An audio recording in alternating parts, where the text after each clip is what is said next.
We were on the entire. Okay, desktop audio was on. Alright. Hello everybody, this is CVGS. I'm the captain here. Just let me double check and make sure that all our levels are there. Dems, can you speak for a while?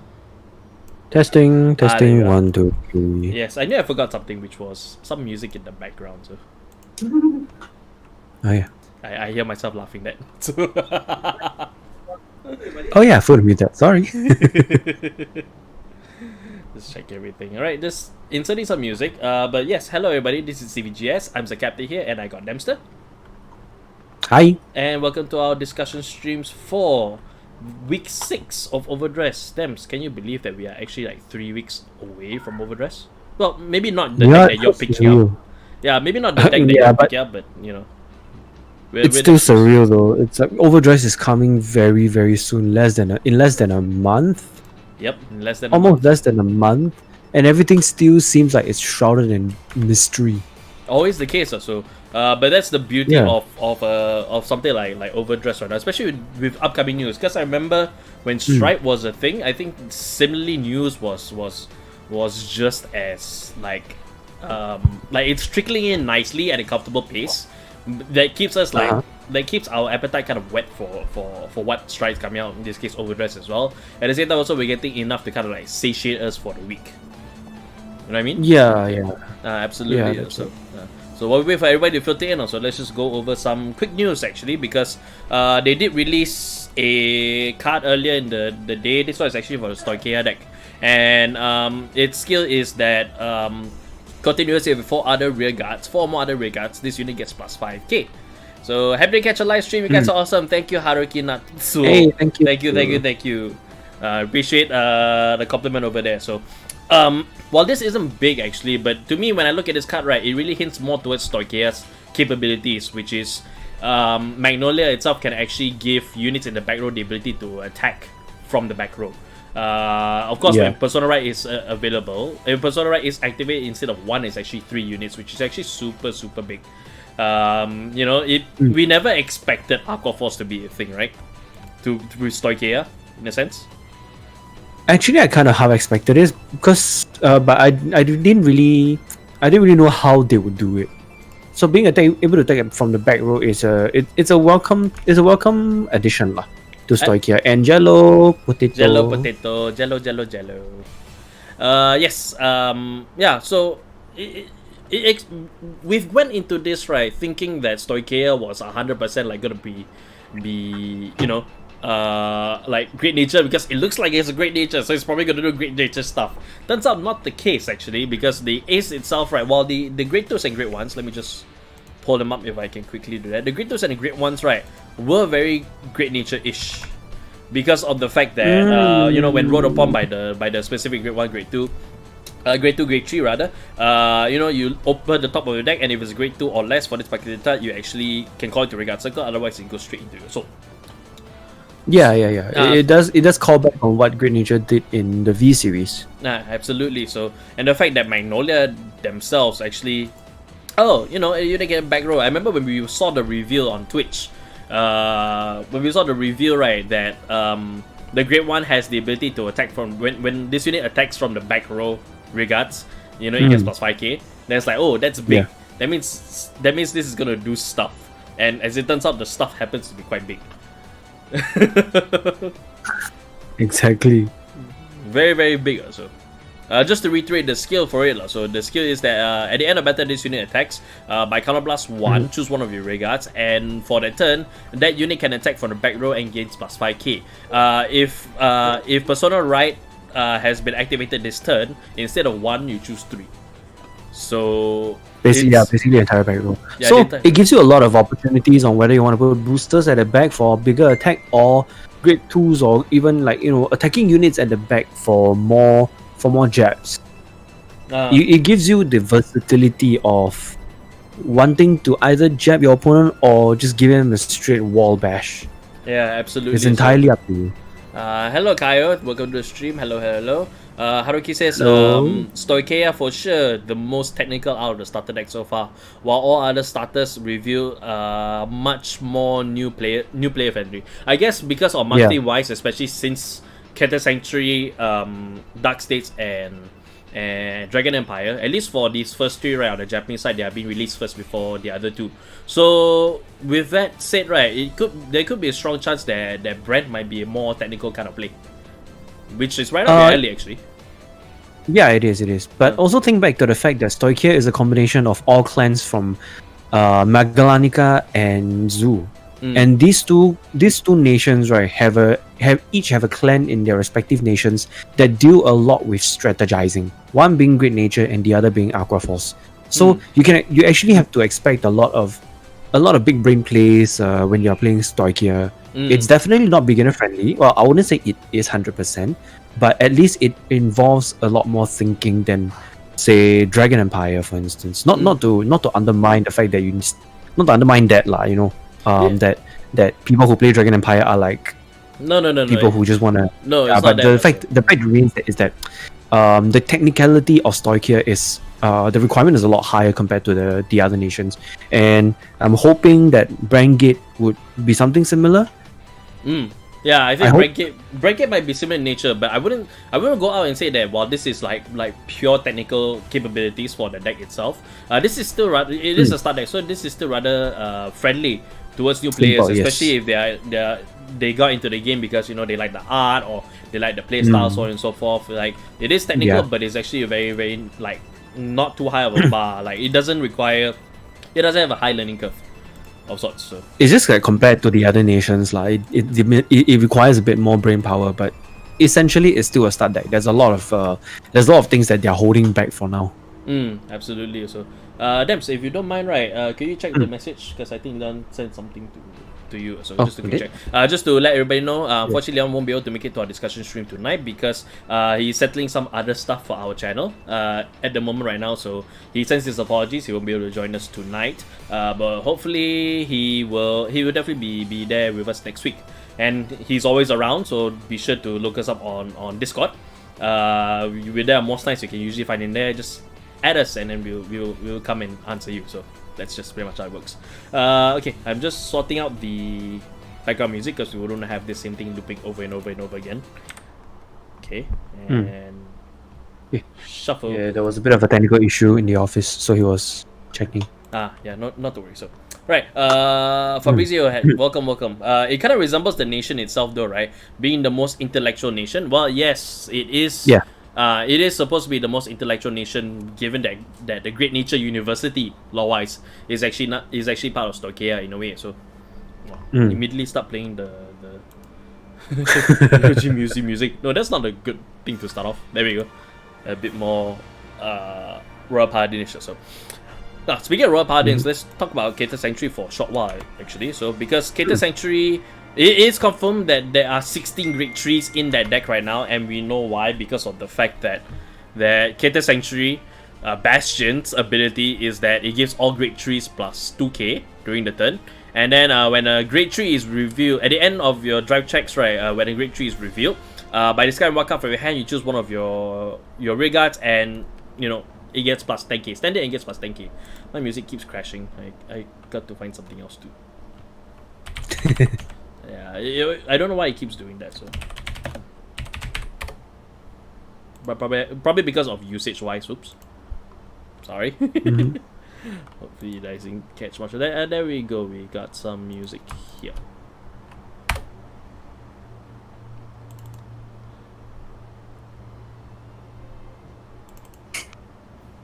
Gotta find something. Don't mind me, I'm just vibing.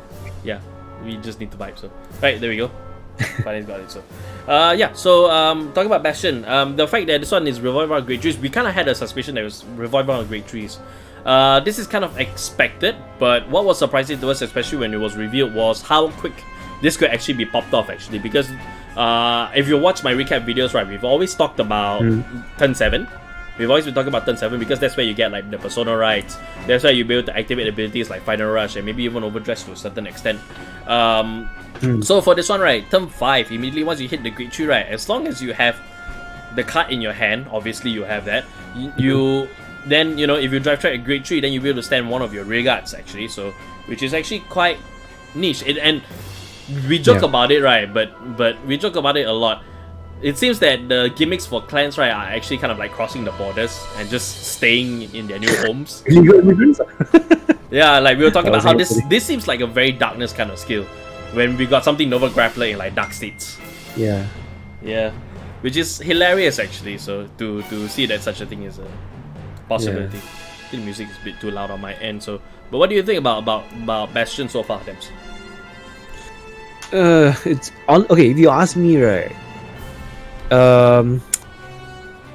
it offers a lot of power. Like I mentioned yesterday, it offers a lot of power, but very, very, very little defensive opportunities. I'm hoping the supports will give more shield power, or like give the Great Trees on the Guardian Circle some shield. There could be a possibility. Yeah, but for what it is, right, attack wise, 10k is no laughing matter, man. Yeah, especially if you persona ride this. Yep. That's another additional 10k. Especially if you manage to persona ride as well, that's additional 10k as well, which means that you got a restanding unit that can come at you twice with a lot of power. So so it's not out of the ordinary for us. It didn't catch us by surprise, but it is interesting to see just how quick how quick this deck will be actually for Keter Sanctuary amongst all of the decks that we've seen thus far. So Kyle says if we have a DJ build in Lyrical Monasterio, I'll buy all the cards. But we're gonna have to hold off on Lyrical Monasterio for a while, so because they are focusing on the start decks, and chances are, right, we only see Lyrical Monasterio when they release something like probably after the special series. After the special series, then we'll probably see like the quote-unquote Bermuda Triangle Lyrical Monasterio boost from there. So well, hello, thank you for resubbing. Thank you so much. Appreciate your support. Hey, thank you. Thank you. So it's a great one now. Yeah, he's a great one. Hey, welcome. Rank up. Yep. Alright. While we're on the box boost, right? There's the notification right there, so has become a sponsor. Thank you so much. Appreciate it. We saw the notification first before anything else. Thank you. Alright, where was I? I was looking for my window there. Here we go. So hang on, I've lost my order of windows. There we go.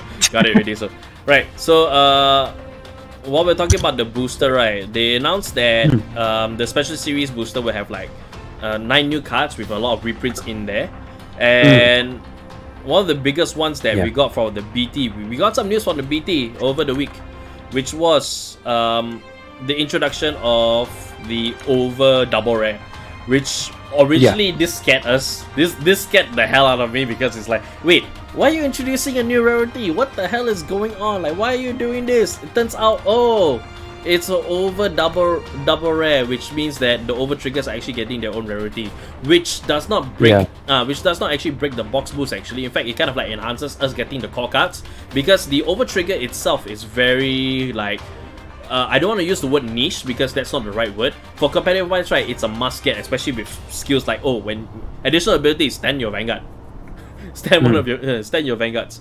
Like competitive wise, this is actually something that you would want to get. But for people that are staying on the casual end, so like this is something that wouldn't really affect their wall all too much, especially if you just want to get some boosts. It'd be nice if they have this, but they already have the over trigger in the start decks. So with that in mind, right, we felt that the over double rare is actually alright to put in. Because they did say that they were not gonna lock out any cards out of like rarities above triple R, and they've kept it that way, which is good to see at this stage, so week 6 of it. So, but yeah. Do you have any speculations? Like, do you think that instead of asking you what we can expect for the other over triggers, I think I should ask you the question: when do you think we will hear news about the other over triggers? Within the next 3 weeks? Over the next 3 weeks, I would say, right, it's probably week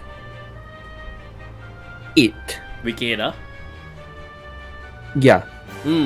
Yeah, I agree. Because I got a feeling, right? If next week we're gonna finally look at Tomari's deck, they're probably gonna focus on that for now. Yep. And then some of the triple Rs that will appear in the triple Rs that will appear probably in week 8 or week 9 or so. Sorry, it's week 7 or week 8. and then week 9 will be the week where they talk about the anime proper, the story, and maybe even give the actual trailer, the real trailer just before the anime drops. That's what I was thinking. I completely forgot. Was the release date of the anime like the same week as the Overdress? I don't remember. I think so. Okay lah. Yeah, but you're right. So they would be discussing much about the anime because it is going to be big, and they are taking a different approach to it. It's something that we have to pay attention as well, because it's not going to be like the rest of our it's not going to be like the rest of our Vanguard seasons that we've seen thus far, because of the fact that they are doing something that's appealing more to mainstream. It's not going to focus on the flow of the fight that we've seen thus far. It's going to focus more on the story and whatever drama that's in there. So yeah, exactly. Yeah, that's really welcome indeed. So Hero Tracker 88. Hello from Tekong Cake. Yeah, stay in Tekong. Just but thank you for joining us. So thank you for spending your Tekong Wi-Fi on us. So we're glad for that. So admin time well spent. Yeah, admin time well spent. Haruki says, yes, I love Keter and I'm excited to play, but it needs a die-liner type unit, or maybe order cards that can help give shield power, because this deck suffers against early game rush or multi-attacks.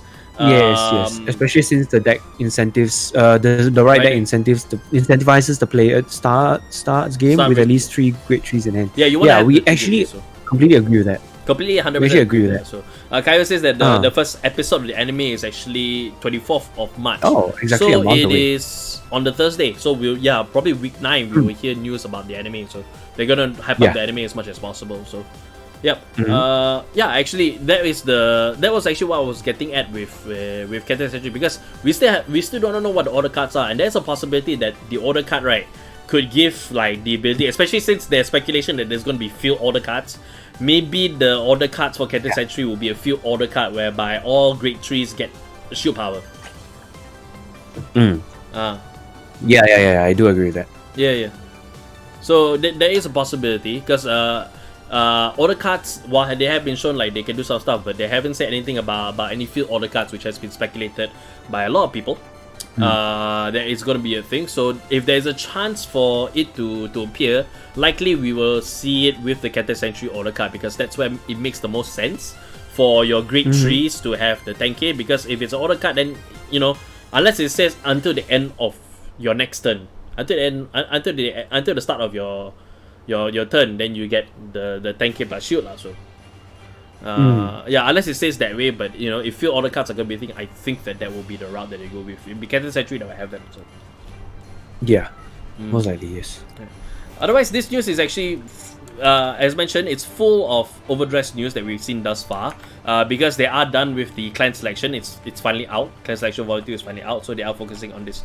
Even just 5k shields on guard and intercept would be enough. Yeah, absolutely. So we might not expect it on a Vanguard Circle skill, but we can definitely expect it on an order card for sure. Like it either order or like some of the other support cards, like I think order cards will make the most sense also, because that's the only place I can think of that can really slot something like that.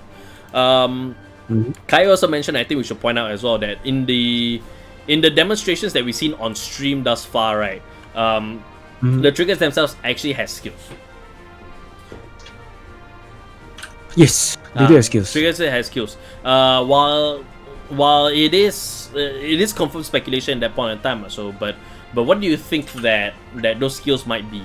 Do you think that they will have abilities similar to like the Grade 1s and Grade 2s? Something that makes people consider like, hey, maybe if I'm stuck without units on the field, I can actually call this card and then have them use their abilities to help out with my frontal force. I really can't tell, to be honest, because the skill box doesn't look like it's very big. It could be like another case of the drive quartets. Possibly. Wait, what if they're explanations? What if they're explanations? Like, how Overtrigger, how Overtrigger explains how the Overtrigger works. What if the criticals, the heals, and the thing, the deck box is big because they're explaining what they do, since it is a start deck. And deck. Yeah. You might be onto something. Yeah. Actually, that could be the case. That could be the case. Yeah, that's the devil's advocate kind of case also, whereby it's not them, it's not the triggers themselves that has heals. It's probably just the box explaining what this does, so that people who don't read the rulebook, because obviously people who read the rulebook.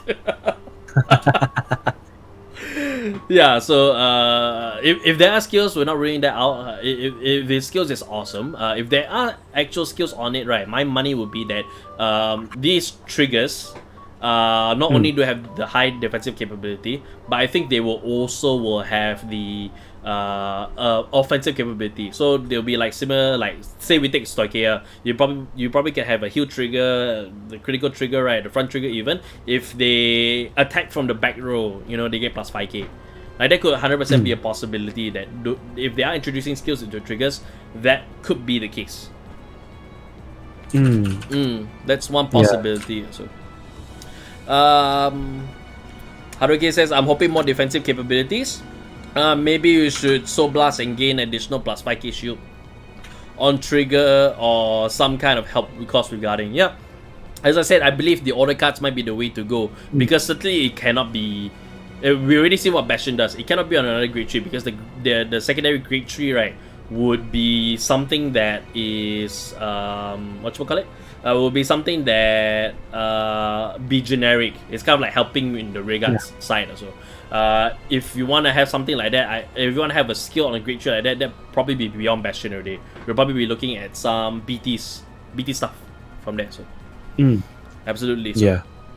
Also, they did a DOVA. Cardfight Vanguard did a DOVA. Did we say 5 a.m. PST? We mean 5 p.m. PST. So, but we are going to see a card reveal. We are going to be seeing a card reveal tomorrow. So I'm not sure if we'll be able to get this into the recap video. That remains to be seen. But if it does comes up by then you'll see it. So if not, then it's something we'll address next week in the live streams. I was regarding the trigger effects to that one. If you mean the trigger effects, if the triggers do have the skills, so that's one possible way of introducing. Hopefully, yep. I think we only see the skills for the triggers when the actual deck comes out. It could be next week. It could be next week. Well, yeah. Maybe, because if they only have Brand Gate left to show, then I think the other enticing news would be that the triggers actually have these skills, and this is what they're gonna be or look like. Like that's a possibility. Hopefully, yes. There's so many different possibilities. Yeah, absolutely. There's a lot of possibilities right now. As we said at the start of the stream, so there's a lot that's left up in the air, but we are given enough to kind of like satiate ourselves for the week, and then just keep tuning in the following week to see what else is coming on. So I'm surprised no one has been able to zoom and enhance it yet. So that's not how it works. That's not how it works. Photoshop can only do so much. Photoshop can only do so much. In fact, the previews that you've seen, that's the best that Photoshop can do. There is no way that you can. This isn't the world of CSI. CSI is lying to you by saying that. You can't turn 4K out of a single pixel. Let's just put it there. Yeah. We just had a talk with Leon yesterday about low res pictures. Yeah. We'll just have it. No way we can do this. Ryan G says, with the change from clan to nation, do you think this will finally breed a diverse variety within each nation? Absolutely. That is our expectations. Because we're expecting go on. Yeah. Because when the first week they indicated that we're getting nations instead of clans going into Overdress, when Overdress was first revealed, we knew immediately that the door was blown wide open with it being nations rather than clans itself. Not only was it easier for their side to actually boost and also to balance the game as well, but also for the decks themselves, players themselves, to have diverse decks within the similar nation. Since the nation encompasses all the clans that were originally in there, minus Stoicheia, which has five different nations from two different 5 different clans for 2 different nations. Sorry, I spoke too quickly. With so imagine Dragon Empire, somebody playing a Kagero style, playing with Nirvana and Virina, and then another person playing Dragon Empire, but he's playing something that's more Murakumo style. That immediately is like, yes, finally diversity. Finally, diversity. It's something that I've always wanted to see in a tournaments, because nothing kind of like disinterests me more. I think disinterest is the proper word. Nothing disinterests me more than going into a tournament and seeing everybody play the same thing, exact same build, exact same deck, exact same meta throughout. You know, I think Leon coined it. So it's tough to go. It's tough to actually observe or let alone participate in a net deck tournament where everybody just takes the deck from like the net that's like, oh, this is the best. This is tier 0. Then everybody all comes to tournament with it. About that, right? Actually, it also depends on how the boosts are released. Because let's face it, even though there's many clans there is no denying that there is a lot of bias towards certain clans. So it honestly doesn't really help much. Like they cater a lot to the competitive scene. So it's just these few select clans that they personally like, and then they'll boost the shit out of it. Pardon the word. And then everyone is like everyone is like, okay, we love this. This is the strongest deck for now. Let's build it. Everyone, let's build it.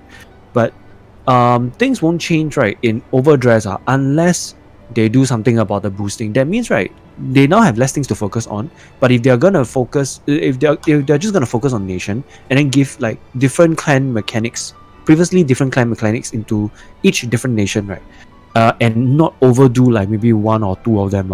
I still think there is diversity, because if you ask me, right, if they're gonna continue with the kind of boosting that they did before, I know for sure in the tournaments, right, everyone will play nothing but Dragon Empire, or everyone will play nothing but Stoicheia or Dark States or Brandgate or Lyrical Monasterio, that kind of thing. But it does change. Like if you go, but if we're talking on like a national or regional level, then yes, there's a strong chance that might be the case. But however, for your local stores, right, that one, I think that going forward it will never be the case, because everybody's going to be playing what they are most comfortable with. And even if there's a whole store full of Dragon Empire players, you know, they're all gonna play different aces for Dragon Empire. Some are gonna play with Mana, some will play with Victor Dragon, or hell, maybe even as the boost comes out, there's gonna be 2 triple Rs released with the BT. So there is a strong possibility that one will be supporting the current build that's in the start deck, and the other one will be a different triple R that focuses on different style of play. Murakumo, Tachikaze, you know, so on and so forth. And every nation from the looks of the BT will have 2 triple Rs associated with them. So Leon's here. Hello from the CVGS hideout. Hey Leon. So Kaio says, can we talk about Stoicheia, Crit, and Heal having different sizes of text boxes? As I mentioned, the realistic option would be that those text boxes could be describing the criticals, like how they function, similar to what we see with the Overdress one. Alternatively, the shield is the bigger one, right? The one with the bigger size text, text box. I think so. So if they are, because that one they have to put in a rule also about the heal triggers. Correct. So that explains it. Correct. So they have to put the small little thing. You can only have 4 heals in the deck. So they have printed it for all of the heal triggers since the dawn of Vanguard. So it's important to note that you only allow 4 heal triggers in there. Beyond that, right, there's also if there are skills on there, right, we will probably see them very, very soon if there are going to be skills on the trigger. Otherwise, my best and safest guess would be that those skill boxes could be explaining how the triggers work, since they are part of the start deck after all. Yep. Haruki just chimed in. So when you think about once first set comes out, we're gonna have a total of almost 10 different deck builds, 2 for each nation, which is unheard of or for any first set of Vanguard ever. Yes, absolutely, 100%. Absolutely 100%. The fact that's what we like most about when we first heard that they're gonna be nations, because when they did that, right, with the whole like nation thing, right, it immediately think that, the next boost that's gonna come out, there's gonna be like 10 different builds to build this, and we're also not including the triple Rs just yet, because rather the double Rs, because double Rs has some great trees that could be aces as well. So again, door blown wide open. So it's gonna be amazing to see like what comes out in the BT and what kind of builds that we can expect from players, playing Vanguard throughout the entire like session. So you'll definitely be seeing us playing it. So yes, says yes. There will always be a meta, but there will be a better variety. Yes, That is what. Yeah, they learn from the mistakes from the G era. Like the V series meta did improve a bit, but just a bit. Just a little bit. So hopefully this time around for Overdress, right, it can be substantially improved. Yeah, I feel like ever since they went to V Series, it's been a good move because they've allowed themselves to kind of be able to reset the balance a little bit. And going to Overdress, resetting the balance by reducing the amount of things to boost, it leaves them wide open for imagination on what kind of boost they could give to each individual nation without thinking, oh, but wait, what about the other clans that's coming out in the later sets? How are they going to be affected? You know? Yeah. Yeah. Totally. So. Right. So that's pretty much all the news that is covered from there. So far, I have to ask them: with week 6 in, is there any concerns that you still have for Overdress? You guys can also chime in as well if you guys have any thoughts on any questions that we asked.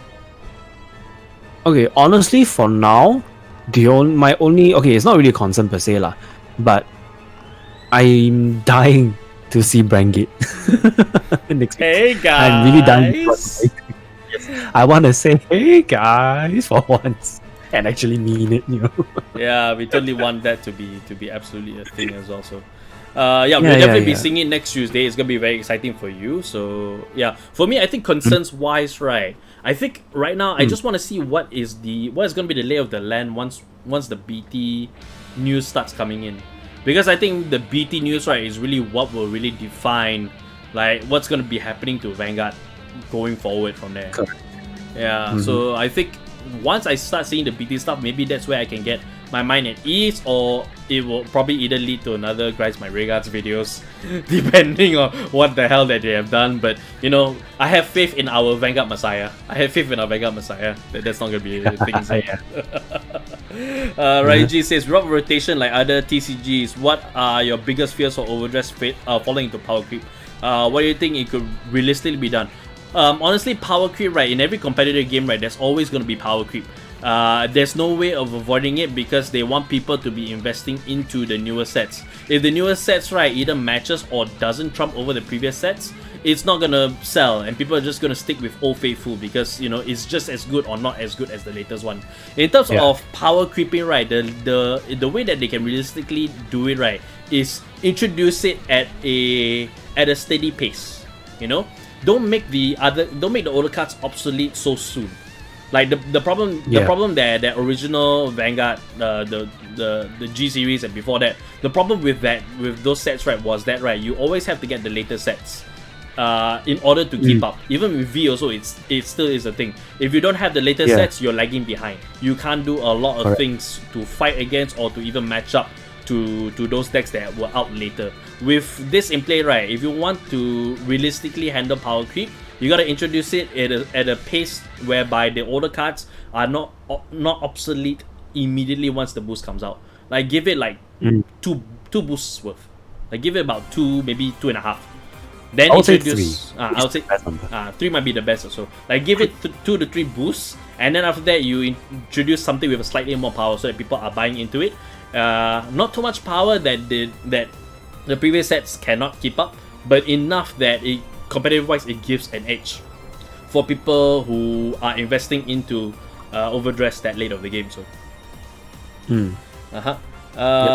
so Leon chimes in, and when things are still good, then no one will buy their new stuff, so that's bad business practice. Yeah, absolutely. So Kaio says that now we have the deck build and right deck build as well. Yes, there is the right deck build. Well, realistically speaking, the right deck build wouldn't be too much of a importance to say, because of the fact that, right, depending on the play of the game, right, sometimes sometimes the cards in your right deck may not be relevant, like, to the current situation, unless they're as specific as we've seen with the right decks thus far. When you ride over this unit, then you get this ability, so on and so forth. So down the line, they might introduce different cards that you can consider for the right deck. And hell, the right deck is controlled by you. You decide what's in that right deck as well. So you will see the same cards, and what's in the right deck will most likely be seen like by the players themselves as they put in also.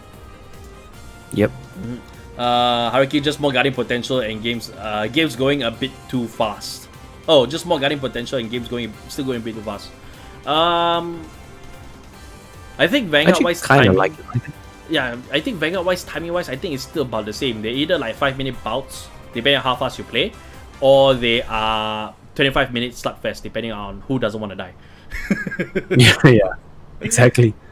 I think it's still okay. Yeah, I think timing wise it's still okay. So if you go fast, that means you're playing with somebody that knows what they're up against, or you know, like you both know each other, like what decks you're playing. That's the only way that fights can go 5 minutes or so. The only reason why ours goes half an hour is because we have to explain to you guys what each and every card does as we put them into play. Yeah, it gets longer when Ben is in. It gets even longer when Ben is in there, so because goddamn. Every time you see Ben in the video, expect to sit there for about 45 minutes. So I apologize if it's that one. So, but one thing I can guarantee is that if Ben's in play, you're definitely you're definitely gonna get a great match also, because we've always had great matches with Ben, through and through. So. Yeah, exactly. I enjoyed it. Okay, I mean, as much of a hell it is to edit videos with Ben in it, it's very interesting because we are looking at a contrast between a casual player and a competitive player. Yeah, correct. So.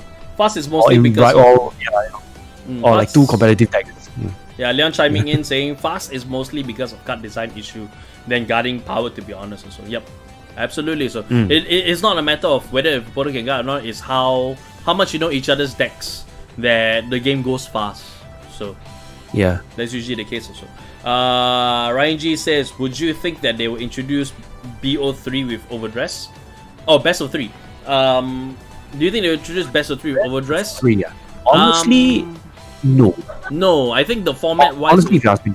Yeah. I think format wise, I think it will stay the same actually.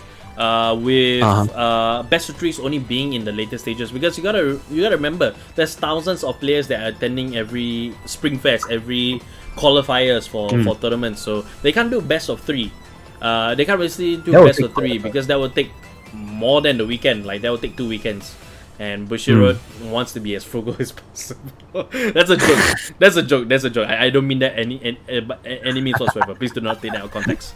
But yeah, but I think that best of 3 will only be reserved for like semi-finals to finals, maybe quarterfinals even. So, but that depends on the. I think most likely top 8 so. Top 8 is probably where we will actually be seeing best of 3s being introduced. It's a possibility. Because especially if they want to make sure that they crown the best of the best, so that's definitely one way to do it also. Aside from top tables, again, as mentioned, on the lower levels, no, not the case, because there are thousands of players and they need to reduce that number to the top 8 as quickly as possible, so that they can have their finals and then they can find out who is going to be traveling to the regionals or to the World Championships in Japan. Yeah, so yeah, correct. If they are gonna do a round, not a round robin, a best of 3 for every single round up to the semi or even the finals, right? I tell you, it's gonna be a lot on administration side also. There's a lot of things to calculate. Yeah, there is a lot of things to calculate as well. Because if you've been to any sort of like qualifiers, right, you would be aware of how long it takes for you to actually get the matchups out. Because they're actually doing the calculations, and even though it's run by a system, they still got to print it out and post it, and people have to find their seats. So that one takes a lot of time to actually organize all such things. So it's not just about that also. Their win and lose counting, right? It's all done manually. Yes, exactly. So they still need to wait time. They still need time to wait for the judges to consolidate the wins and losses. And let me tell you, if it's best of 3, it's very there's a lot of things to calculate. It is not just like 1 or 0. It's like there's also 1.5, 2.5, or like 1.1, 1.33, 1.66, that kind. Absolutely. It's in the long run, right? I tell you, it's not fun at all. Seeing all these weird ass numbers. Indeed. So hi Leon. Leon, hello. Yeah. You're actually charging the camera. You're actually charging the camera. Say hi to Leon, guys. Hello. From our multi-purpose office. From our multi-purpose office. So it's a bit messy at the back. Please ignore it. It's okay. just pay attention to the psychiatrist office, because if you remember our Protagonitis video, that's where the sign went. Yeah, because I'm waiting for the camera to charge. So before I get some work done, so I might as well just come in. Leon. So yeah. Yeah, did you notice something different about the Unicorn Gundam at the back? It's missing a horn. Wait, what do you do? It's missing both horns now. It's flipping the bird. Whoever enters the office. Wasn't he always flipping the bird? Because I'm the one It that wasn't. said that. It was asserting dominance before. Oh. Is it? Oh. I thought it was. It's been flipping the bird for a while, isn't it? Yeah, it's been flipping the bird for a long while actually. Oh. So I think I'm the one that said it. Yes. No, I said it. I said it this is not before. important. I said it before. So. No, you said it. Then I said it to asserting dominance. Then after that, I said it back to the bird. Yo, it's my rest time. I'm gonna spend my time on this. Hello, Umi Lolly. Welcome to the stream. Yes, feel free to hang out with us. Yes, So, appreciate it. Yes. So yeah, since Leon just arrived as well, let's get your take on Snorlax use fly. That was my joke. But Yeah. okay. Honestly, about Snorlax use fly, it's a very Aqua Force thing. It's a very Aqua Force thing, and I appreciate what they have done for Stoicheia so far with the way that they managed to contrast between both Great Nature-ish playstyle, Zoo-ish playstyle with the Mega Nanica kind of playstyle, which is basically just Aqua Force. And controlling the attacking from the back row thing by using a skill strictly based on the Grade 3 Vanguard, it's a good move because you don't want it to get excessively broken too quickly. That's very weird among TDs themselves. Among TDs, right, when you start having things that can attack on their own, that's bad news. Yeah. But however, having it controlled by Maglonia being the only Grade 3 in deck that allows it, and also the only Grade 3 you can ride up to, surely controls the situation, as well as not able to really spam it. You can initiate it early, but you cannot maximize it as well. So I feel that the Snorlax use fly, it's a pretty good cut for a TD. It does bring out the uniqueness of the deck on its own. Yeah, this is definitely gonna last a long time. So Snorlax use fly. Yeah, Snorlax use fly. What about Bastion so far? Like what do you think of Bastion? After having a day to process like what this does. Bastion. I'm not sure if I like it. I don't hate it. I definitely don't hate it. It's a decent card. I'm just not sure where to look at it. Because it feels like it's mixed between Dimensional Police a little bit and a bit Oracle Think Tankish because of the way of the card review. But it's because it's based on Grade 3s, and it feels kind of weird that there's sudden shift for Sanctuary cards to be playing more towards the Grade 3 section rather than sticking within their own. It feels like it's suddenly gone out of place. And so far, at least we haven't seen anything that lets them directly search for Grade 3s to put it onto the field either. So it's not really pointing out a lot of major Sanctuary type playstyle. Because the only one that's truly unique out of all of them is Genesis, Oracle Think Tank, as well as Angel Feather. Only with the three particular paladins themselves plays within the search engine playstyle, and he is neither of that despite being so knightish. But he's also not Angel Feather, but he's also not Genesis. Yeah, so but he has a teensy bit of Oracle Think Tank, but it's kind of a bit weird. Yeah, as Umi Lolly points out, Bastion more like Ashura Kaiser. Yeah, more like Ashura Kaiser. Exactly. So it feels more Nova Grappler. It feels like this card belongs in Brancade more than anything else. It's kind of weird. yeah, but this is exactly what I am referring to when we were pointing out towards the Darks, the Bruce. Because Final Bruce still had a bit, you can still see semblance of what it is. But I don't feel.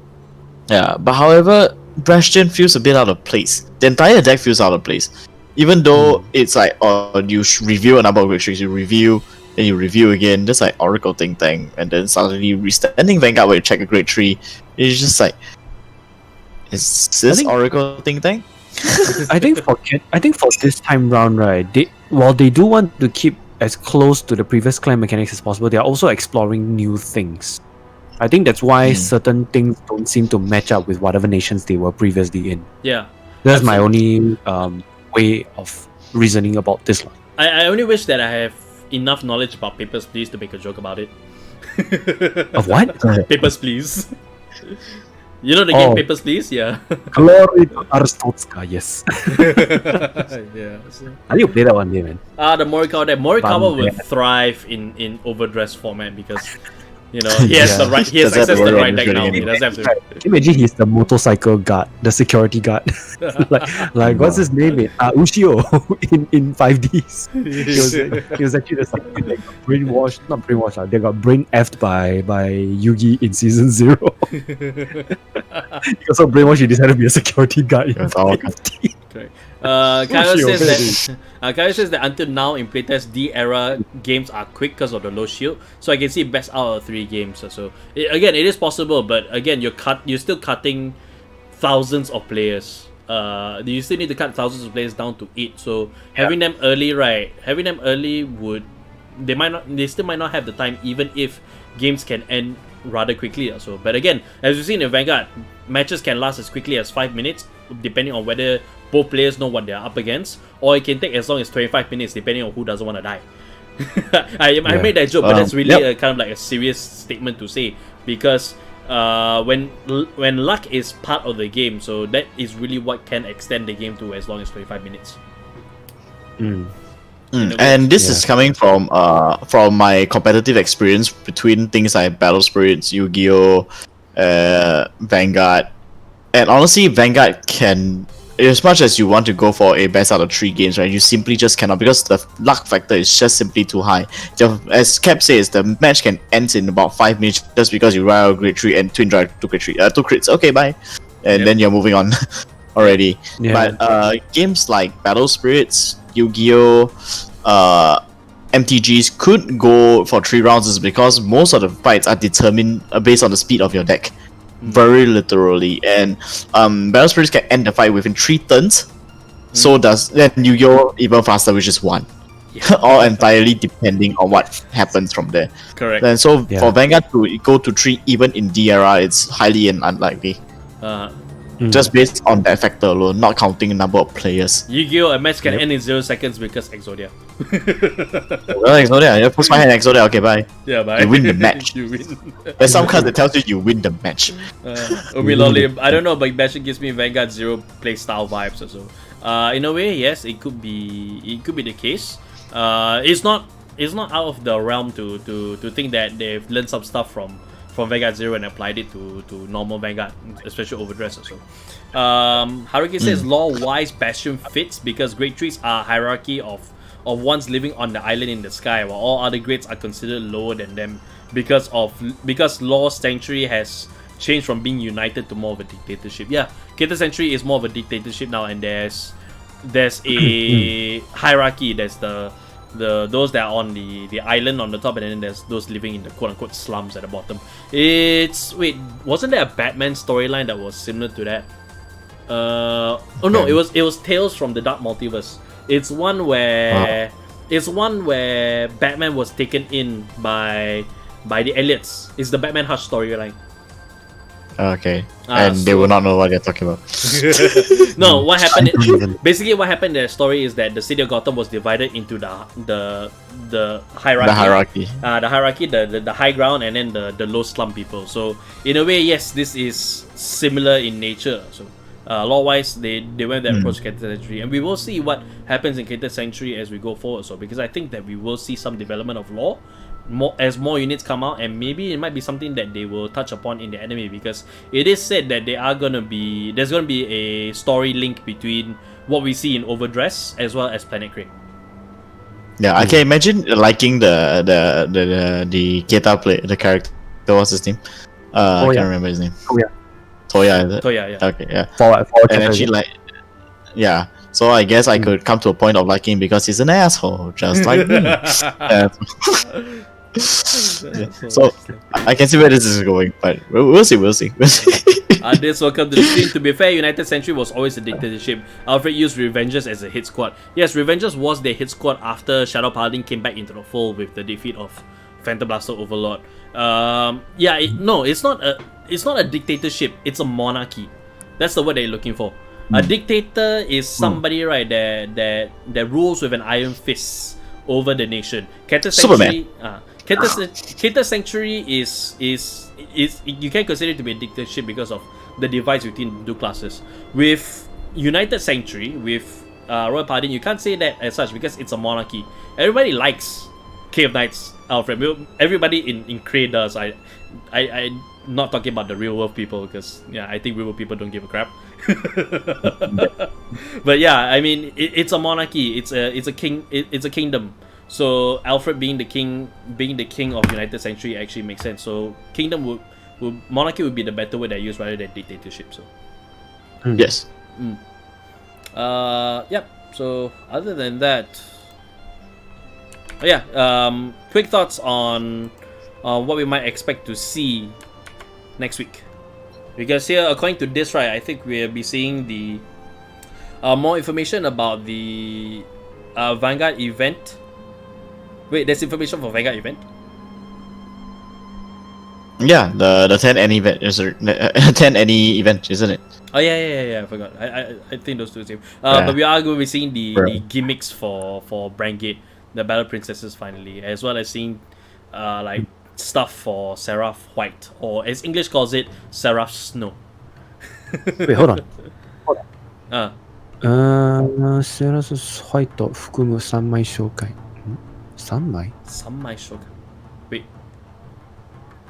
The showcase of 3 cards. Showcase of 3 cards. Probably a great one. Yeah. What's the second I one? mean, so far, for every deck, they've been only showing 3 cards. Yeah. I think the 3 cards really... I think the 3 cards are indicative of what to expect to play, how to play the deck. So I think that's enough, and then the rest it can just live up to expectations or when the decks themselves are finally released also. What's the second one that I see here? Cardfight Vanguard Overdress, new key visuals, and 美术设定公开。Really straight to Chinese. But yeah, I can gather that they are actually going to be talking about the anime. They're talking about the anime next week. So yeah. Artistic settings, yes. Haruki asks, do you guys think that we are gonna get Order Zone reviews soon? Yeah, if they're gonna talk about an Order Zone now, the following week would be a good time to do so. Especially as I mentioned earlier, with Keter Sanctuary having so many great trees and being vulnerable to rush decks. There is a possibility that if they are going to be introducing field order spells, field order cards, right? It would be with the order card for Keter Sanctuary that allows you to put it on the field, and then later, for the rest of the game, you have the ability that all great trees have shoot power. Another review today at 5 AM PST apparently. Not 5 AM, 5 PM. There was a clarification with a dough right there. Yeah. Did we say 5 AM PST? We mean 5 PM PST. Dough. Yeah, there's a card review that's going to be coming out for the Dark States also, which if it's anything like some of the other reviews that we've seen thus far for the other clans, it may not be a huge thing because I think they want to save that huge news for like the live streams itself. Possible. And hi Brain, thanks for joining the stream. He said, "What's up, guys? Morikawa will be happy to see Keter." Yes, he will. As everyone, everything. He'll be happy with all of He'll be happy all of Overdress because right deck is a thing. Because you know why we are talking about it? Sorry, you're saying? No. I just continue on by saying like entirely he will love because of the whole right deck thing. So you know, now that we are talking about the anime, right? While we're at it, yeah. You know what I'm actually looking forward to? What? Something that we will never see, ever see, in a card game anime.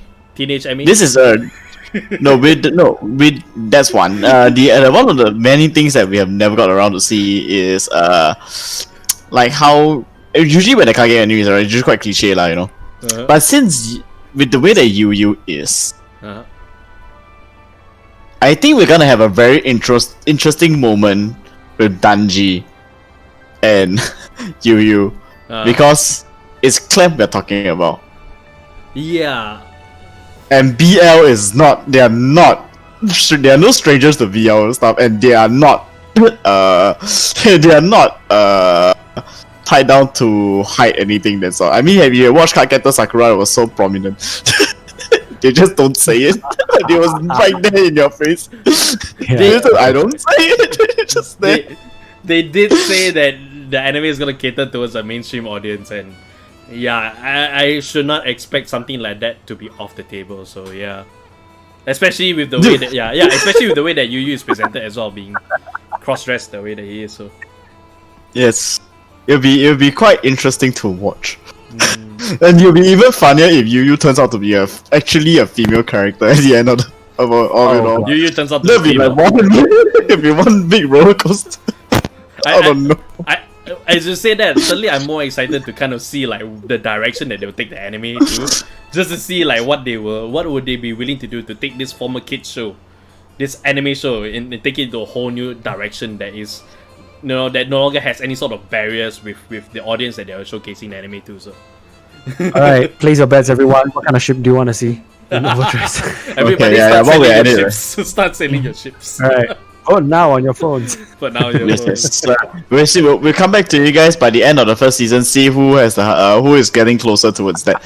Yeah, absolutely. So, Adis asks, I wonder if the order for Keter Sanctuary is defensive. Will it be stackable? No, I don't think so. I think we will look at it more like the field spells from Yu-Gi-Oh! In the fact that they come into play and then they stay there for while a card is there. It will not be stackable. So like once you put another order card over there, right, it will replace the current one.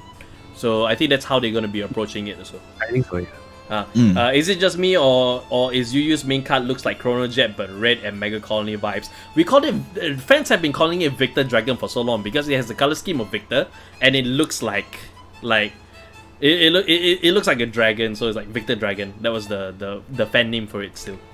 Yeah, Victor Dragon. Yeah, so potatoes don't like it. Oh, potatoes into that stuff, I see. Of course she is. Yeah, I better note down on my little black book. Ares, welcome to the stream. Do you think we will be seeing G characters in Overdress? There is a possibility that we could see G characters in there because it is a continuation of the original story.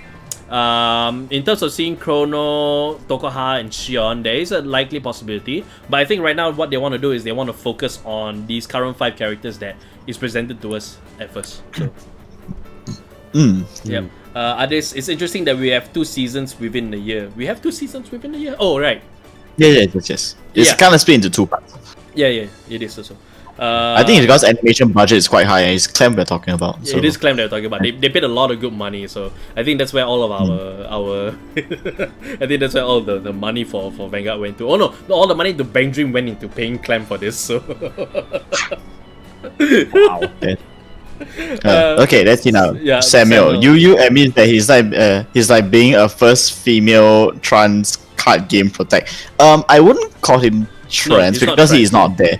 He's not there, and they did mention during the interview saying that Overdress is supposed everybody will be able to find someone that fits to them.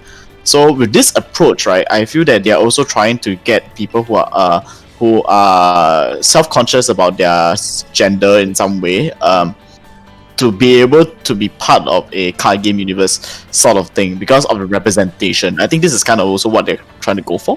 Yeah. Because it's always the thing about. I do hate about card games anime sometimes. It's very cliche. You always have a hot-blooded main character, and then you have the cool rival character, and then you have the comic relief, and then you have a bunch of people who don't matter. And the worst is that usually how to treat female characters in card games is that they will show up like being really strong at the start, and then suddenly they lose every matches that come along their way.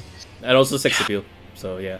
Yeah, and sex appeal. That's just never there for. So having Yu around actually makes me happy because it's so that when IG was first introduced, right, that actually made me very happy because he was so different. And at least we are not having some red guy with a dragon as the main character again. Of course, we have Kai, but Kai, funny enough, Kai was actually the main character of the series in a way because everything happened because of him. It started with him. Actually, Vanguard, right, is all about Kai. It's not about Kai. It's never about IG. It's always about Kai. Yeah. Because it started with him. IG is just conveniently that in the POV you are IG, but the main character is Kai. Yes. If you notice, everything started because he gave somebody a card. No, that reminds me. That reminds me of like the thing that I said about Final Fantasy 7.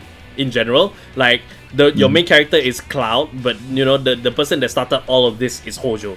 Like this is the same vein. Aichi is your main character, but everything in that story all started because of Kai. So yeah, that's the way that it's been presented also.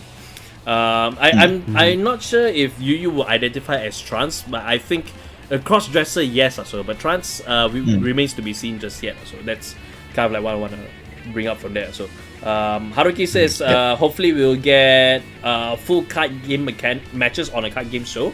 The thing about this anime is that they are no longer focusing on the card fight flow. So it's gonna be more like story driven. So we're not gonna be seeing a lot of card fights. You won't be able to lift a lot of strategies from the matches they see in there because they are not gonna be just as well focused.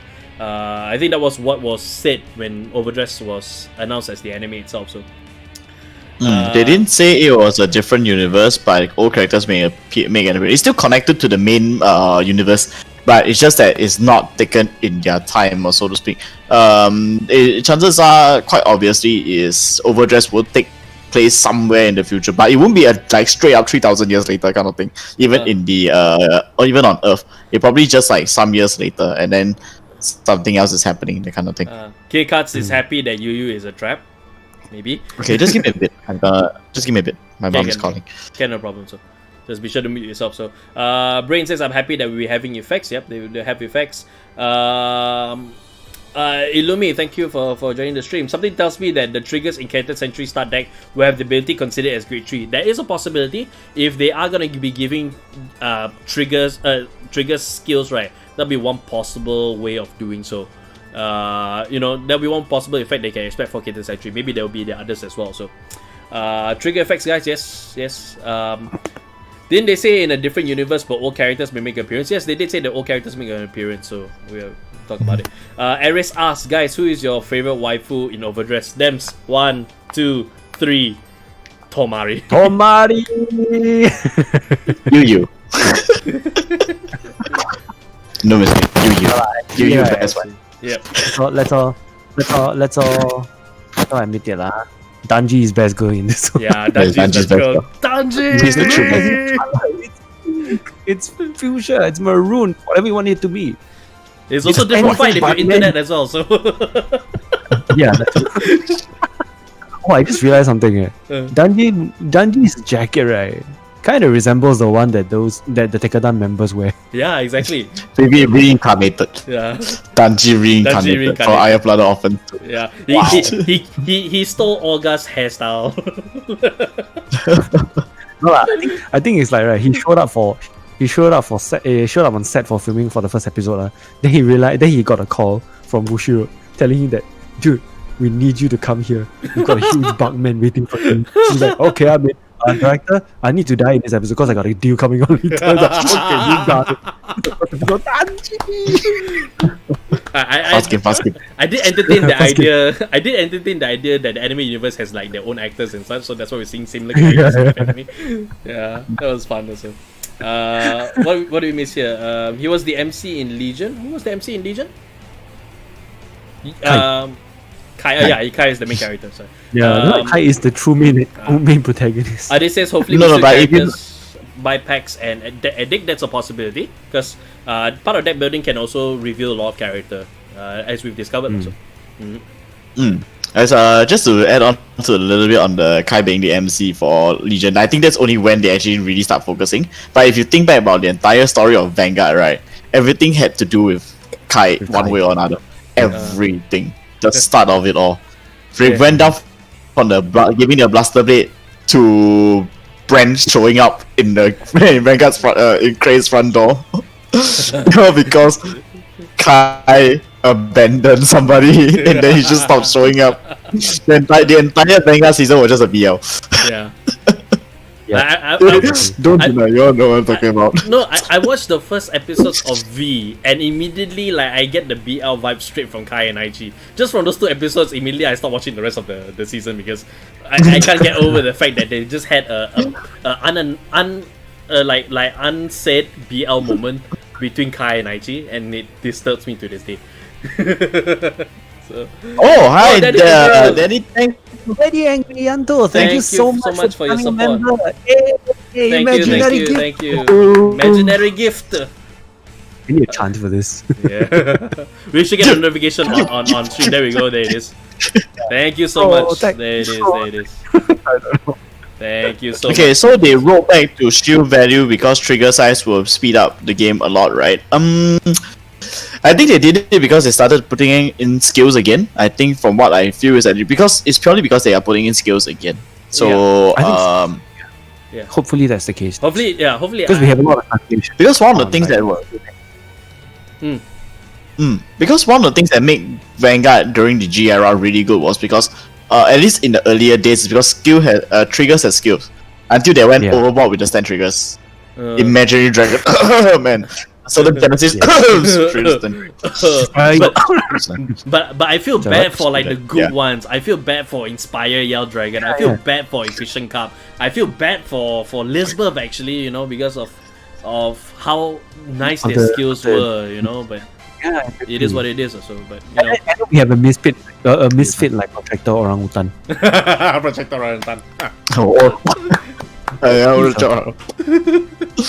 Like the worst okay, we gotta catch up to the chat, because we're busy. Okay, so where did they say the old characters coming back? Can't find anything that says that. It was said but it's not on print. So it was during the live interview on the first week.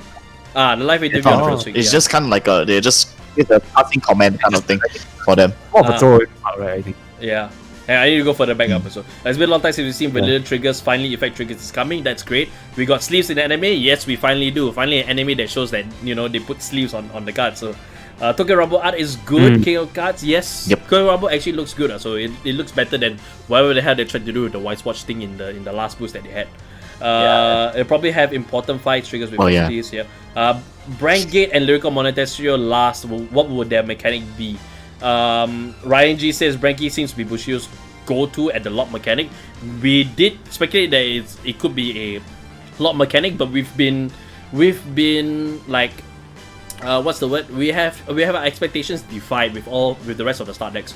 So I am certainly not expecting lock. I'm half expecting lock now with the Brand Gate start decks coming out. So maybe it's similar, or maybe a much more lenient variant of it. Yeah, I think so. It could be even bind as well. Like they could play bind. Yeah, like that's possible. So, Baldman, Tomari for me, man. Okay. Baldman, best girls. So they roll back the shield values but kept the trigger size. That one answer already. Masanori, best girl. Kai, best girl. Yeah. By the way, Keter only has one grade 2. So do we still need more grades to make a deck? No, the start deck allows you to play on its own. The only reason why they are able to put only one grade 2 in Keter Sanctuary is because the right deck mechanic is in place. So you can guarantee yourself riding to a grade 2 by discarding one card from your hand. But it really depends on what the grade 2 supports. And just sorry, let them say. I'm done already, sorry. So okay, so just to point out, I remember at no point in Vanguard you were ever told that you have to play a certain amount of grade 1, 2, and 3s. It just says that your deck needs 16 triggers, one starter. Just say 16 triggers minimum, and then the rest of the cards can be anything else. Correct. So technically speaking, you do not need only as one. We need more grades to build a deck. No, it has never been like that. It's never established. It's just that now with the right deck, you are more flexible in that area because you can afford to play only one grade 2 in your deck, and then put in the right deck. Only in the D format. Yeah. Only in D format can you able to do that because so if you're building a deck for V standard or P standard, right, you still need to do your grade balancing as well because you still need to do your probability count. Yes. Correct. You need to do your probability. Okay. count. This says set 1 will let you build 2 decks. What do you think the 2 archetypes or clans be? Set 1 will let you really hard to say. No, actually, really hard to say. Really open to debate, really, because there's so many. So many. Deep in my gut, right? I mean, Dark State straight up is just Spike Brothers. When was the last time anybody gave a crap about Spike Brother? Like in the industry. I know there's a lot of players that really love Spike Brothers. I have friends who are they really love Spike Brothers, and I don't think the company loves Spike Brothers that much until now. Yes. Trying to right the wrongs. Yes, and I respect that. And Danny, thanks for. No, I just want to add on by saying deep in my gut, right? Danny, Oh, sorry. Deep in my gut, right? I think Dragon Empire, the second triple R is gonna be a Murakumo style. Deep in my gut, I just feel like that it could be Murakumo style, but it could be any of the other styles that we see thus far. So, absolutely, the door is wide open for speculation thus far. So, yeah, okay. Okay. Next thing is Danny says, really like your content, guys. Thank you so much for joining. I'm sorry it took so much to catch on to it because there's so many things. Yeah, everybody's just keep them coming, but keep them coming. Don't stop. Keep them coming. We appreciate it. We gotta keep up. Okay. All right. The good thing about triggers with skills makes you play smarter or riskier. You have to decide whether you give up for shield for good skill or push. Yes, exactly. If they are going for if they are going for a faster style of play, right? I believe that putting skills on triggers really would speed things up. So, do you agree, Dems? Yeah, I agree. That'll be one way of doing it. So, I mean, this has kind of already been a thing for a while. It's just that now with it back into the game, right, and so early into it, would definitely help to bring up more strategy into play, especially when the new set of trigger comes out when the booster are released. Yeah, absolutely. Yeah, so. Oh, you guys are gonna make me cry. So, like, love your content, CVGS. One of my favorite channels. You guys made me get into Duel Masters OCG. Thanks, guys. Man, Duel Masters. Like, we're way too late. So, yeah. So, but where's my Duel Masters? It's somewhere there. So, guys, just a bit of thing. This is a Duel Master mini from 10 over years ago. Let me that I found in my cabinet. There you go. There you pixelated, go. But that's the okay. The white blocker, and then I also had the triple rare at the time. Yeah. The mana ram. This looks like they came out straight out of dungeon dice. Yeah, it is. It actually is. At the time, they did release a dungeon dice version of the game. Yeah, absolutely. And it was hell. It was hell. Alright. Daddy asks if you have a grade 3 in hand, can you still use the right deck? Okay, if you have a grade 3 in hand, you can choose to write from your hand, or you can choose to write from the right deck. So as long as your Vanguard is grade 2, you can always write from your right deck one grade higher. But if you're talking about if your Vanguard is a grade 3, can you write from the right deck? It's been answered, no. You can only use the right deck, right, for a grade higher than your current Vanguard. So yeah, that's the explanation from there. So, go ahead. So the best way to probably go about it is that you write from your right deck first, and then you go into your grade 3 from your hand the next turn. Correct. Yeah, that's one way to. There's a lot of like versatile strategies that you can adopt now on the fly. Yeah. Yes, I want Murakumo King cards. I kind of want to. I kind of miss playing Murakumo a lot. So, Samuel says, I half expected to be the whole buying thing that Nobuatama used to do for Brand. The trailer had Grand Blue units in it. So yeah, I mean the trailer had Grand Blue units for it. It's gonna be part of Stoicheia in a way. So. By the way, why both Keter and Stoicheia has no keyword? I think it's mentioned last week when we were talking about Final Rush. They want to make sure that all the start decks are all diversified, so there's different styles of play. You're not playing the same thing with different types of cards, throughout all the start decks. They want to make sure that there's variety, and it kind of like keeps the game kind of fresh no matter what deck you play. So I think that'll be one of the reasons of it. I kind of wish they brought back Forerunner cards. I think Forerunner cards they could bring it back. But I think Forerunner cards were a bit more like way too much. I think it got out of hand before they went to V Series, and then when V Series made it so that when you write this card, draw a card instead, and the quick shield thing later on. I think that one is a much better use of the grade 0. Plus, a lot of people, or rather a lot of decks, requires the cards in the soul.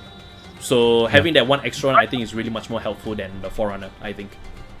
Right now, right, even with Forerunner, right, you don't really need an extra boosting. So it gives you more option to put other cards in your back row as either boosters or extra attackers in Stoicheia's case. That it gives you more diversity on what you want to do on the field, and not just like, because it's a Forerunner, when I write up, I gotta pull it back so that it can boost the Vanguard. We don't need that anymore. We really don't need that. We have all the power in the world, right? Yeah, the power is almost redundant in that point. Yeah. Agreed. So. I did say I also started streaming recently. It's thanks to channels like you. Thank you so much again for your support. Thank you. Daddy asked, best deck anyone? My deck. Overlord. Generally, my Okay. Okay, so, yeah, Leon is Overlord. Overlord. Cap? Okay, mine is divided between two depending on whether if you want to play serious or if you want to have some fun. If you want to have some One fun... of them is Harry. What? One of them is Harry, right? No. Harry is the serious one because Harry is very, very good for serious. Right. If you want something fun, something fun and you are willing to go into premium for it, go play Chronofang. Go play Chronofang with Demiurge because that is absolutely 100% fun to play. Yeah, No, it's absolutely if you want to talk about fun deck, right? I only have one until today. Still, but it's not surprising. It's one of my best decks still. Yes. It's called Heroic Saga Dragon. Yes. Faced off against it's actually very fun to fight against. Yeah, and I still win with that deck. Nobody plays that. Nobody plays that. It's really nobody. Heroic Saga is really good, guys. It's really good. Now very difficult, but I feel inclined to bring it back again for premium just to see how it works. Any nation identity? Leon definitely Dragon Empire. Wait, Cap. I haven't said my best deck yet. Oh, sorry. Be fair. I thought you said it. I thought you said it. Go. Okay. Yeah, best deck. Okay, my best deck is definitely Susano. No competition about it. Yep. But we don't give V or P. We don't go V or P. We don't go V or P. Definitely V. Definitely V. Yeah. There's no way in hell. Okay, but to be fair, right? He is a fun deck. It's one of the most fun decks because I spend so much time making it work. So it's fun in that aspect. Yeah. But best is definitely V. Okay, let's move on. Nation identity. Dragon Empire 100%. I want to identify with Dark States, so I went with Dark States because of me having more fun with Harry and playing more towards Harry than I am with Nova Grappler. Dems, what about you? Renegade. Gate currently right now, yeah. Only because of Tomari. Because of Tomari. Hey guys. Okay, to be honest, right? Even as an OTT player, right, I don't really identify with Keter Sanctuary because I don't sense. I'm more of a. I play Oracle Think Tank also largely because of the Japanese folklore, the richness in the folklore, and I don't sense a lot of it in Keter Sanctuary now. No. Yeah. There's it's non-existence. Exactly. we might see some nuances, so but currently right now I think Brand Gate, let's just go with the waifu, why don't you? So calling your shit out, Dems. Okay, going forward with more sense. We may possibly see the right deck become a small toolkit for tech rights. Yes, absolutely. There is the potentiality of the right deck being in place. We can see much more technical ideas being put into the right deck.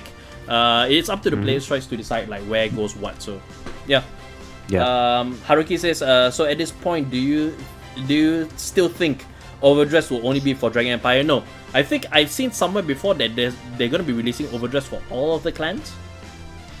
All of the nations. It is more likely that we'll be seeing Overdress for the other nations in the BT.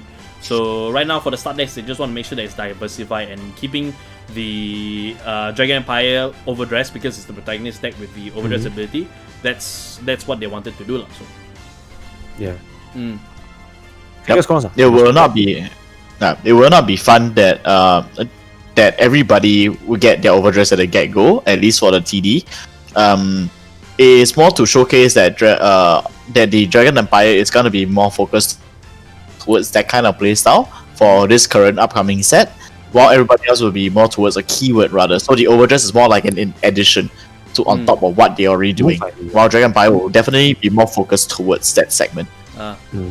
Leon, agree or disagree? Conroe will never be Holocraft at least. They did restrict him for a while, so I can't say that it's not the case. But in all honesty, I felt that Conroe power creep. No, not really. Because you do at the time it was convenient because you can search for any of the great ones. It does help with the utility, but today it's still too slow. You still need 1 damage, and suddenly you had too many things to consider. So I don't even run Conroe as my first Vanguard, except for the standard one. I don't run the old Conroe anymore.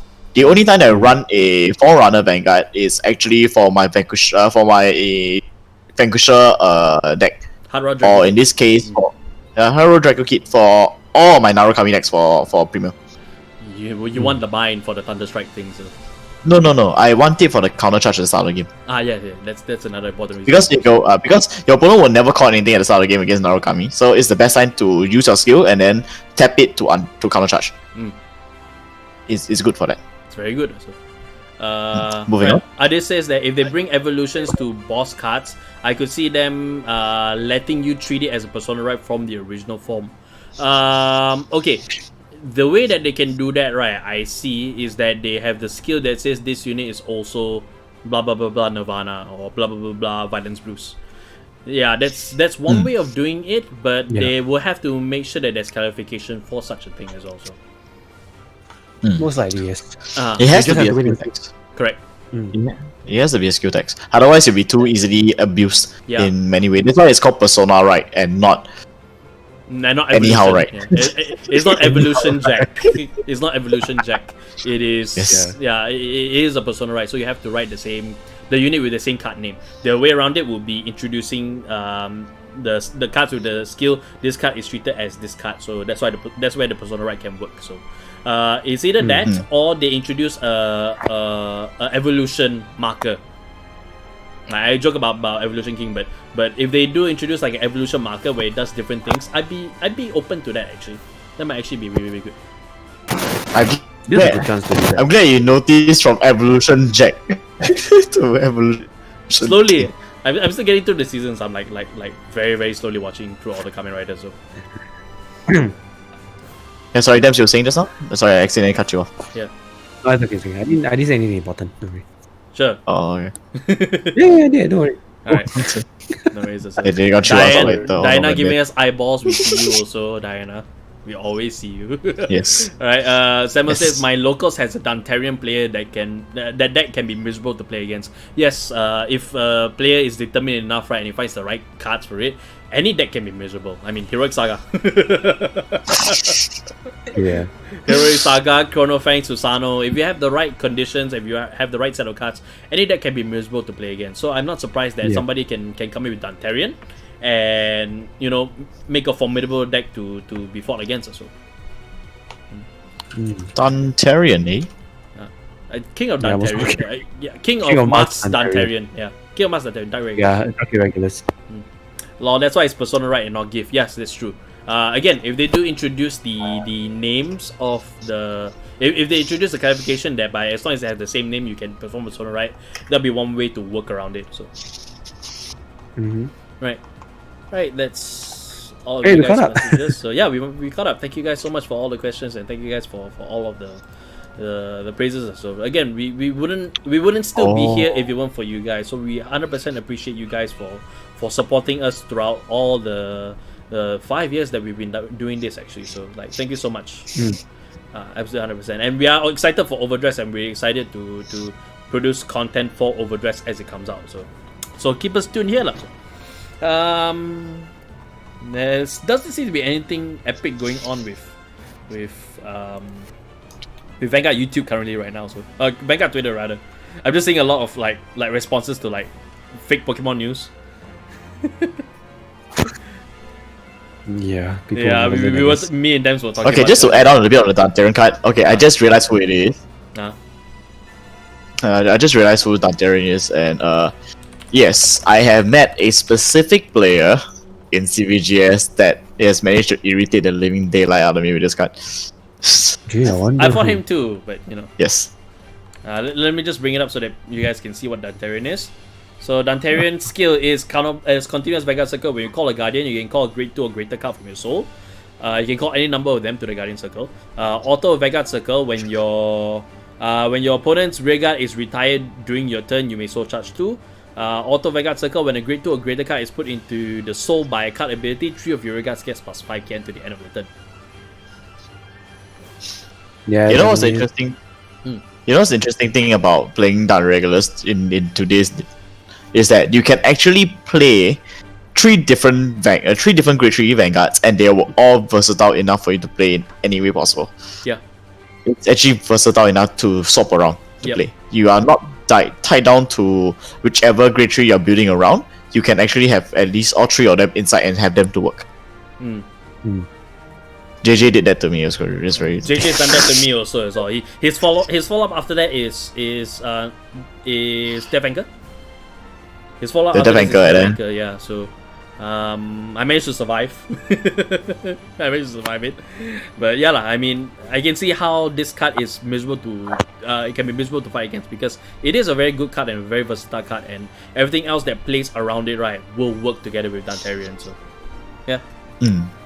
Okay, so this says that this is a whole new team working on the TCG. Like the V Series team is gone. Yeah, I think I think it's a different team, because nobody knew like Mori Keita before Overdress comes in also, because I think he was made the director for the Overdress, for Vanguard going into Overdress also. So yeah, it could possibly be a whole different team behind Overdress compared to V Series. And as a company as a whole, so they are making sure that Overdress is as successful as possible by addressing the flaws that V Series or Vanguard thus far has been having throughout the entire time that it's been around. So yeah. Yep. And Samuel, I discovered you yesterday, so you're doing good. Thank you so much. As so, in, whether you've been as in now?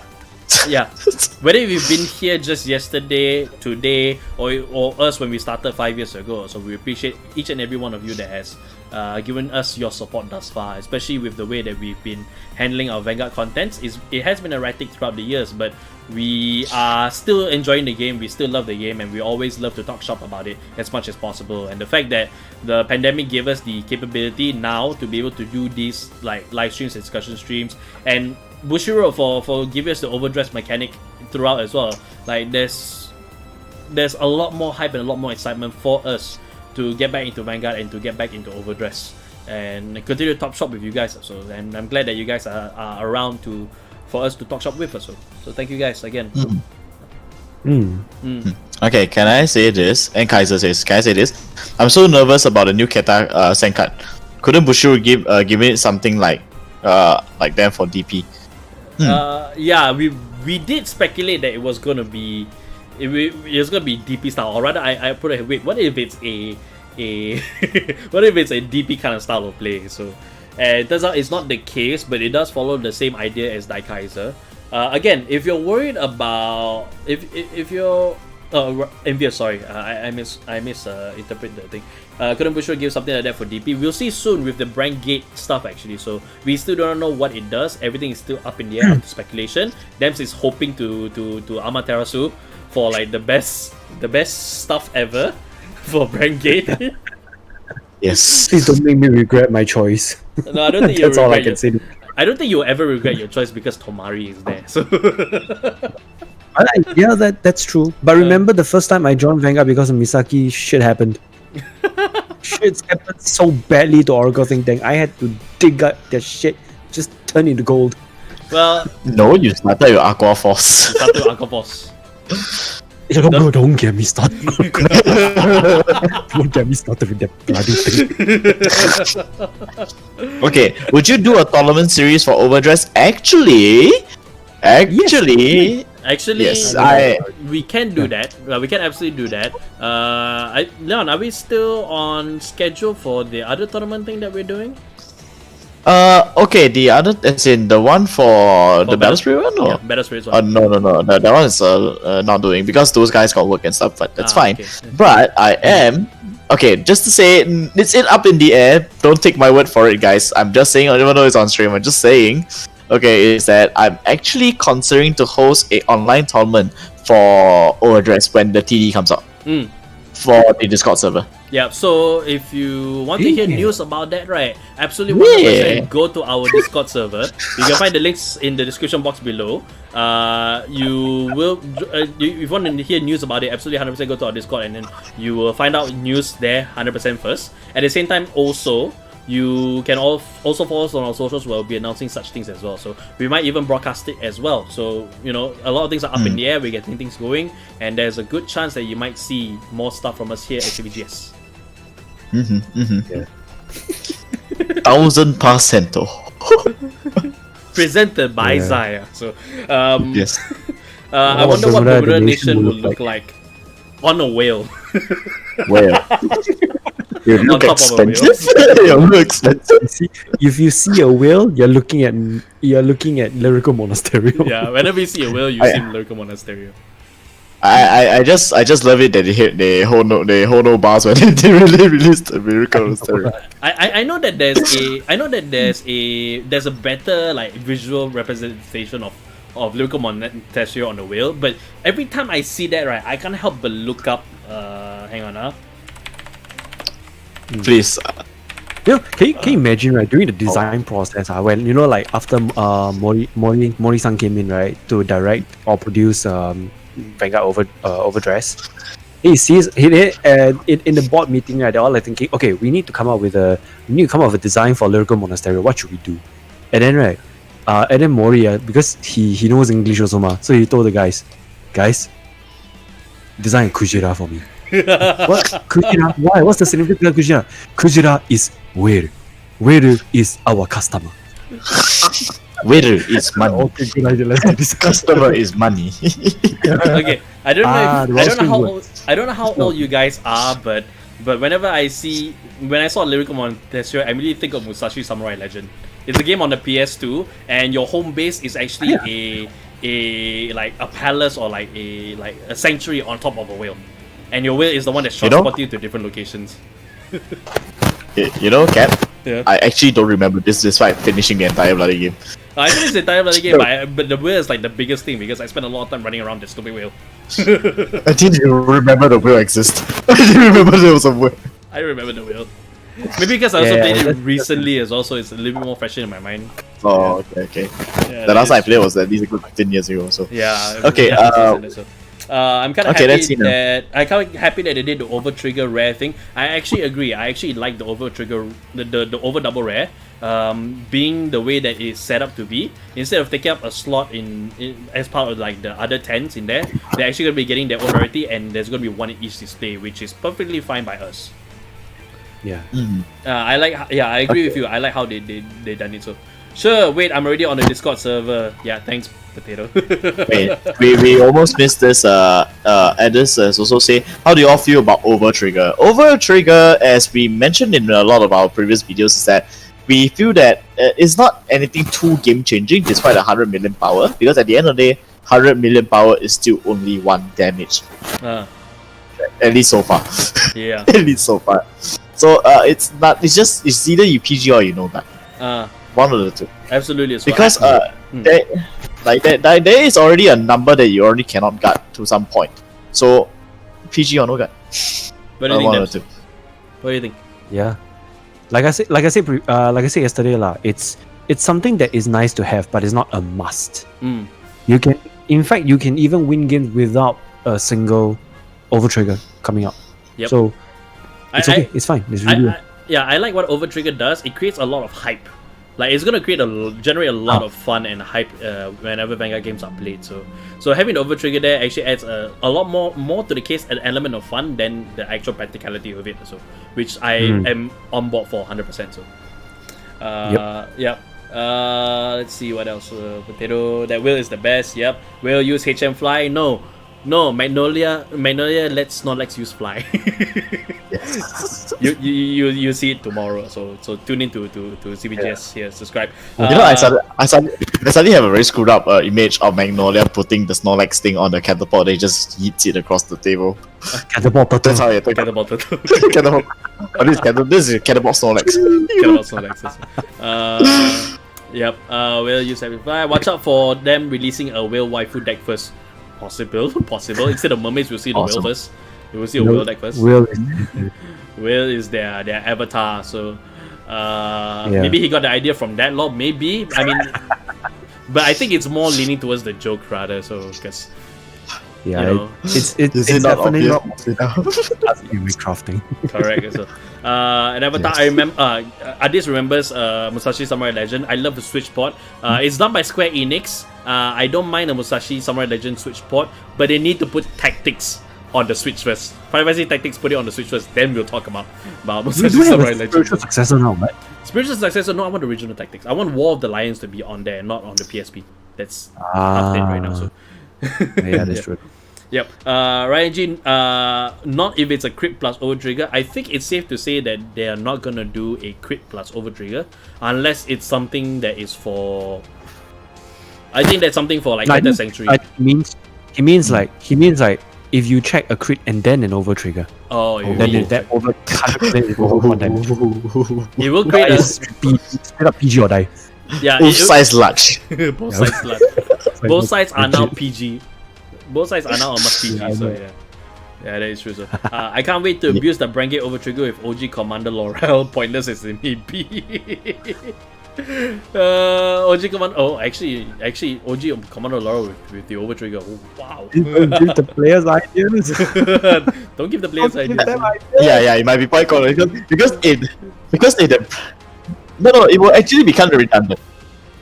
No, not really. No. Because the new one is that it rests itself before the battle starts. Yep. So every time you check it, let's say it's like stand all rear guards like yut. No, that's the new one. That's the new one. The older one rests 4 units after the Vanguard attack hits and then you restand the Vanguard. That's the old one. Yeah. Yeah, I'm talking about the new one. Yeah, if you do it, okay.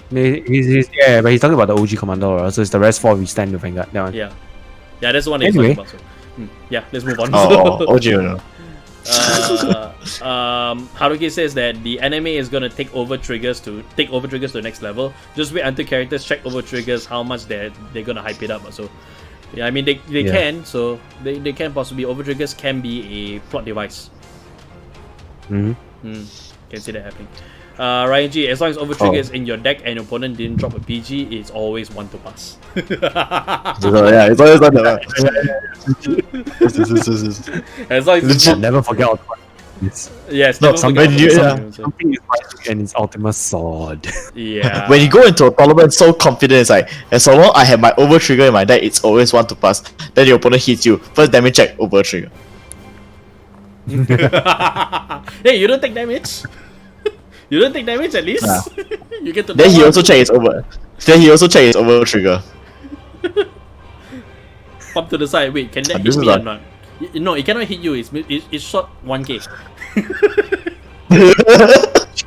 Shot 1k. Both sides has over triggers, but this shot 1k. I want to see the rest of the OTS. The over triggers. The over triggers. Oh, yeah. I think we will see news on that on like week 8 or so. Week 8, I think we will see the over triggers. We're drawing closer and closer towards it already. It's already gonna be March already. Damn, it's fast. Yeah. It's already end of 3 weeks. Yeah. And definitely. So just exactly 1 month in the first trial decks. And definitely. Start decks, do you guys think that we should watch like Overdress together? Like we won't do it live, obviously not. Also, absolutely not. We might not be able to do it live, but we should watch Overdress together and kind of like get it together and give our thoughts on it. So. Well, we can watch it together over Discord. Yeah, absolutely, we can do that. So. Yeah. So if you guys also want to watch it together with us, do remember to join us on Discord. Yes, if you want to be part of that event also, then 100% join our Discord server. So. Yes. Right. Yes. And let me plan the tournament first and see how it goes. Yeah, absolutely. We got a lot of stuff coming soon. This is a pretty good time for us to end the stream already. Yeah, it is 1.5 hours.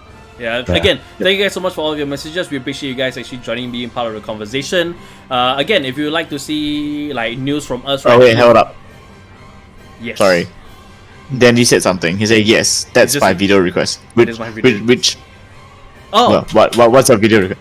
Oh, because we have a tier that you can request a video from us, ma. They want us to actually. We're doing it. Then we'll do it. So. We'll do it. I'm gonna do it. I'm gonna do it. We'll do it. When is the early release episode? I think Kayo mentioned that it's on the 24th of March. So yeah, we'll do it. Exactly 1 month from now. So do point it out. Do mark down your calendars, and we'll see you there. Yep, absolutely. So you can check out those videos whenever they come out as well by subscribe to us here at CVGS and ring the bell so you get notified of all of our videos whenever they do come out. So if you have subscribed already and you want to follow what I say, go ahead and unsubscribe and resubscribe. Just promise me that you'll resubscribe. Don't ever do that again. No, I won't. That's just reaching for a joke right there. So, in the meantime, as mentioned many times, we have a Discord as well. So join us over on Discord. And the Kaiser adds on, maybe interesting idea. What if Bushiroad's R&D is going to use over triggers similar to Battle Spirit's Soul Call? Ooh. What if? Why do you have to say this now, as you are about to end the stream? No, I can't end the stream. Now we gotta think about this for a while. So, this post reaction is something, but it can give you a copyright strike and never mind do it. Yeah, we'll figure out a way of doing it. So not to worry, you'll see something about us talking about the first episode of Overdress here on CVGS. Also, yes. Oh, thank you, Samuel, for being the first Vanguard as well. Thank you, Samuel. Thank you so much. Thank you so much. Wait for the notification wait for the notification on the thing right now. Thank you so much. We are looking at it. Thank you so much, Samuel. I appreciate all of your support. Thank you. Here comes the Red Ranger helmet. So the Red Ranger of CVGS of Dragon Empire. Thank you. Thank you so much. So, appreciate it. So, yeah, and yes. We'll get back. We're gonna have to sleep on it right now. We'll think about the over triggers being a Battle Spirit Soul Core. In the meantime, just like what has been done with One How Law, with Daddy and let me read your name right, Daddy and Griato and Samuel Mackey. Thank you so much for supporting us. If you'd like to support us as well, the join button is next to the subscribe button. So if you like what you see here and want to support the show directly, do be sure to join us. For as low as $1, you guys can have your grades up there. You guys can have access to our meme emotes here on our live streams as well. So you are able to use those meme emotes straight away. As you guys can. Yeah, it's still grade 0 though. Don't worry, if you do a 2nd, 3rd, 4th, 5th month, you can get as high as grade 5. You can be an Astro Poet from there. Does anyone remember Astro Poet? Oh, there are people that still remember Astro Poet, so absolutely understand. Right, so right, so yeah, that's it from us. Thank you guys again for joining us on the stream, and we'll see you guys in the next video. Before that, guys, you have any final words to say? Nope, I'm all good. Yes, I do. Yeah. It's morphin time. Go home lah. I never done a video yet. Actually, I got work to do, so very fast. So yes. Not to worry. Not to worry. My last word is again, thank you guys for your support. We'll see you guys in the next video. Bye bye. Bye.